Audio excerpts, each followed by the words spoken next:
Muy buenas tardes a todos y a todas. Mi nombre es Alexander Mulcue del CEAD Popayán, Centro Sur, Grupo 3030-1976. Eh, para esta estaremos exponiendo la tarea 1, explorar la diversidad microbiana y su ecología social, agricultura. Entonces, para ello tenemos unos interrogantes. Eh, Como primero, entonces tenemos, explique brevemente la estrategia de enriquecimiento subyacente al aislamiento de Azobacter Beinhering. Entonces aquí lo que se pudo dar lectura es el microbiólogo holandés Beike Hering, que conceptualizó un poco esta técnica del cultivo de enriquecimiento, ¿no? Que utilizó pues un poco en este cultivo para aislar por primera vez la bacteria que es fijadora de nitrógeno, conocido como Azobacter. Este es un poco pues, lo que nos da a conocer, es de un crecimiento rápido capaz de fijar nitrógeno, de, de modo que el enriquecimiento con medios carentes de nitrógeno fijado como en amoníaco o nitrato y la incubación en aire resultan muy selectivos. Entonces, pues es aquí donde se viene a trabajar mediante esta técnica que habla el microbiólogo. Seguidamente tenemos donde dice explica brevemente en qué consiste el sesgo de enriquecimiento y cómo actúa la dilución en esta situación. Tenemos un punto pues que dice, aunque en el cultivo de enriquecimiento es una técnica muy eficaz, pues existe un sesgo o digámosle una desviación o alguna cosa muy grande en el resultado de enriquecimiento. Como dice, pues son más dados en los cultivos de enriquecimiento líquido, ¿no? En los que predominan los organismos que crecen más rápidamente en condiciones seleccionadas. De acuerdo a eso, pues tenemos también que se han hecho, pues gracias a las técnicas moleculares, se estudian más adelante, pues ahora los organismos crecen más rápidamente en cultivos de laboratorio. Con frecuencia solo son componentes minoritarios de su comunidad microbiana, ¿no? O sea, ya hablándolo en el hábitat de los microorganismos, pues son del grupo minoritario.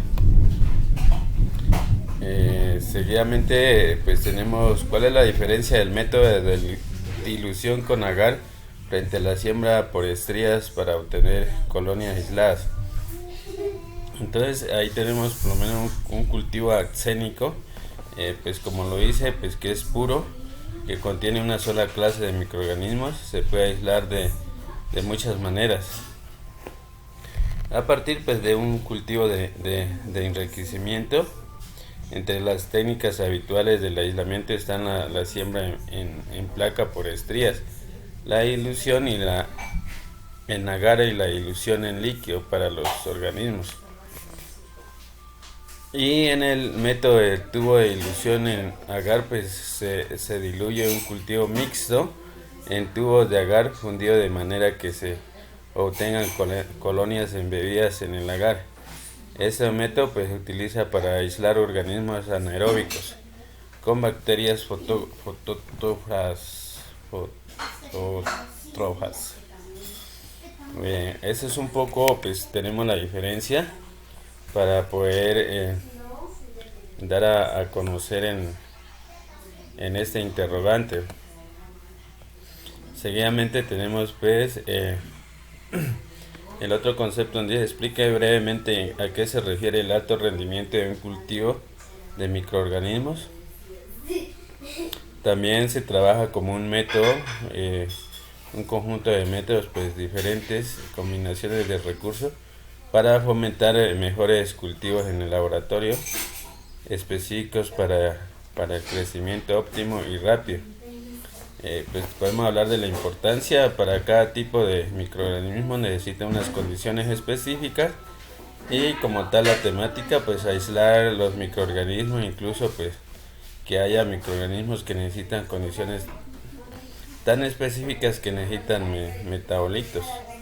Entonces este es un poco el contexto del alto rendimiento de un cultivo de microorganismos. Y también tenemos la biomasa microbiana, ¿no? El suelo es un impulsor ecológico clave de la rehabilitación de la tierra degradada. Aquí pues un concepto pues muy personal cuando se habla de la biomasa o materia orgánica, donde actúan los microorganismos en la descomposición, generan unos nutrientes que rehabilitan las tierras degradadas, aportan unos que permiten el desarrollo ecológico. Entonces pues toda la materia orgánica llevar un proceso de descomposición, lo que hace es generar unos componentes. Ya podemos hablar de unos elementos mayores, unos elementos menores, que posteriormente pues serán adquiridos por la planta y para el desarrollo de la misma. Entonces es un poco lo que he entendido en este interrogante. Y el siguiente, que es: ¿cómo entiende usted que la absorción de nitrógeno en la microflora del suelo es una adaptación para el almacenamiento a corto plazo de nitrógeno en los ecosistemas terrestres? Pues la microflora entendía como tal los microorganismos del suelo, pues pueden atrapar el nitrógeno y todo eso lo que hay en el suelo, que pues esto también es dado por las plantas, y en todo ese proceso de descomposición es lo que ellos adquieren ese nitrógeno, y ya toda esta descomposición y toda esta, digamos, este humus que podemos hablar, pues posteriormente es absorbida por las plantas también para el desarrollo. Es ahí donde pues se habla del almacenamiento a corto plazo de nitrógeno. Es un poco pues lo que yo entiendo, y quería comentarles con respecto a los interrogantes.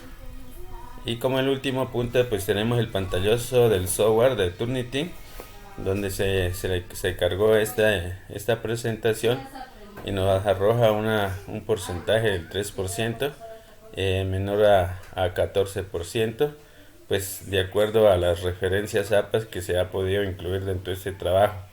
Agradecerles por la atención en esta pequeña exposición.